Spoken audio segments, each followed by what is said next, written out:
Why is it so hard to do the little things that would improve my life? The way that our minds are designed is our minds are designed to stop you at all costs from doing anything that might hurt you. There are so many people in the world, and you know, you may be watching this right now, and you have these incredible ideas, and what you think is missing is motivation. And that's not true. Because the way that our minds are wired, and the fact about human beings, is that we are not designed to do things that are uncomfortable or scary or difficult. Our brains are designed to protect us from those things because our brains are trying to keep us alive. And in order to change, in order to build a business, in order to be the best parent, the best spouse, to do all those things that you know you want to do with your life, with your work, with your dreams, you're going to have to do things that are difficult, uncertain, or scary, which sets up this problem for all of us. The one thing we have in this world is we can't control the events, but we can choose what to focus on, we can choose what things mean, and we can choose what to do. Those three choices, those three decisions really control our life. You can always make a decision. That's always in your control. Staying with somebody that treats you like garbage is a decision. It is. Staying at a job that you hate is a decision. Staying in the body that you are not proud of is a decision. Is it going to be easy? No, it's not going to be easy to change. It's simple. It's your job to push yourself. It's not the smartest people who achieve success. It's the people who procrastinate less, make fewer excuses, as they take actions every day towards the goals that they want to achieve. Indecision is the thief of opportunity. Indecision means the door is still closed. Indecision means the opportunity waits. Indecision means what could be is postponed or may never be. If you want to be successful in anything in life, never leave the sight of setting a goal without doing something that commits you to fulfillment. The next morning, the alarm goes off, and I pretended NASA was there. It's the stupidest story. I literally went 5, 4, 3, 2, 1. I counted out loud, and then I stood up. And I'll never forget standing there in my bedroom. It was dark, it was cold, it was winter in Boston. And for the first time in 3 months, I had beaten my habit of hitting the snooze button. There were moments all day long, just like that 5-second moment in bed, where I knew, knowledge, what I should do.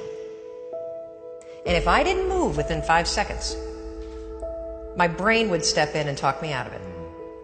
Every human being has a 5-second window. It might even be shorter for you.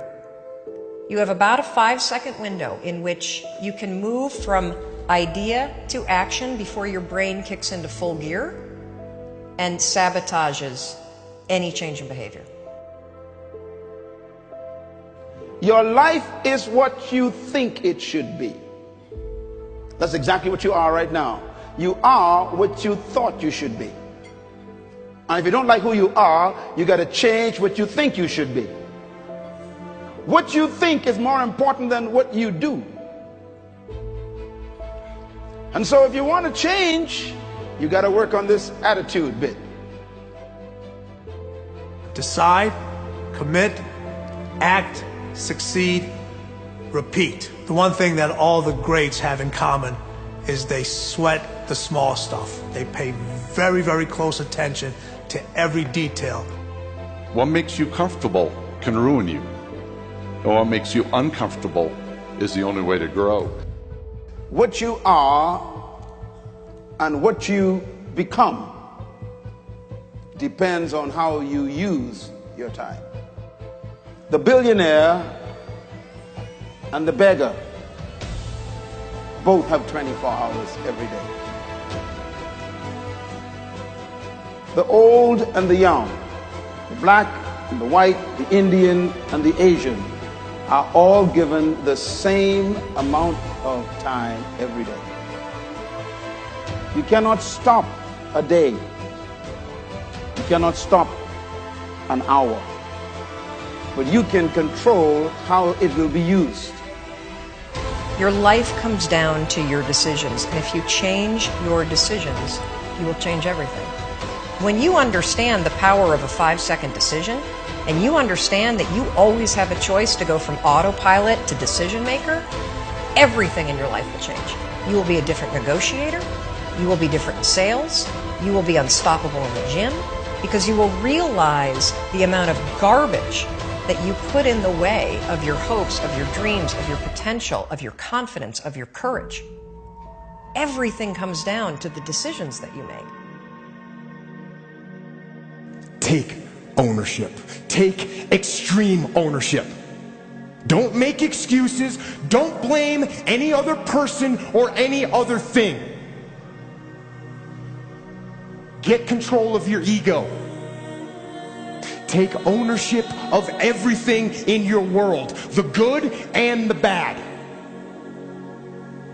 Take ownership of your mistakes. Take ownership of your shortfalls. Take ownership of your problems. And then take ownership of the solutions that will get those problems solved. Take ownership of your mission. Take ownership of your job, of your team, of your future, and take ownership of your life. The first source of inspiration is deciding.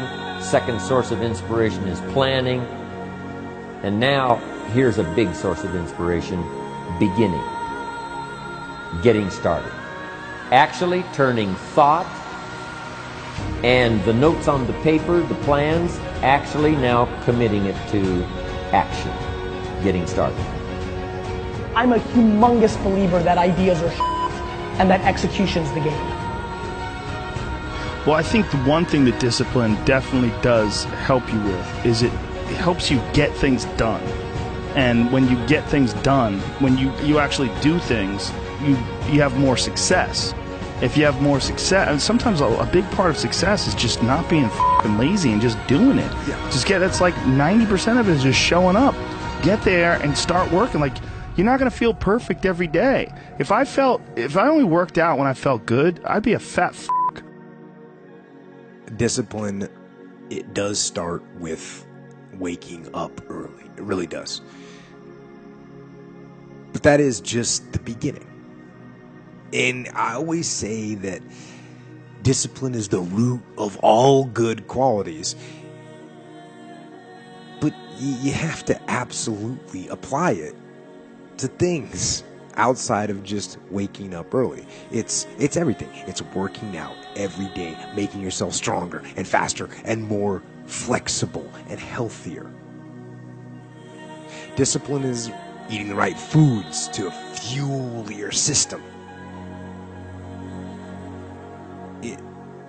It's about disciplining your emotions so you can make good decisions. Doing the tasks that you don't necessarily want to do, but that you know will help you. The thing about self-discipline is that it is necessary for everything you do in your life. You have to be self-disciplined. Discipline is not punishment. It's not. If you change your mindset and really focus it on what discipline really is, you start to welcome discipline. You welcome self-discipline into your life. People have to know you, not because, oh, he's a good salesman. Oh, he's a good this. Oh, he's an artist. People need to know you for one major thing first. He works.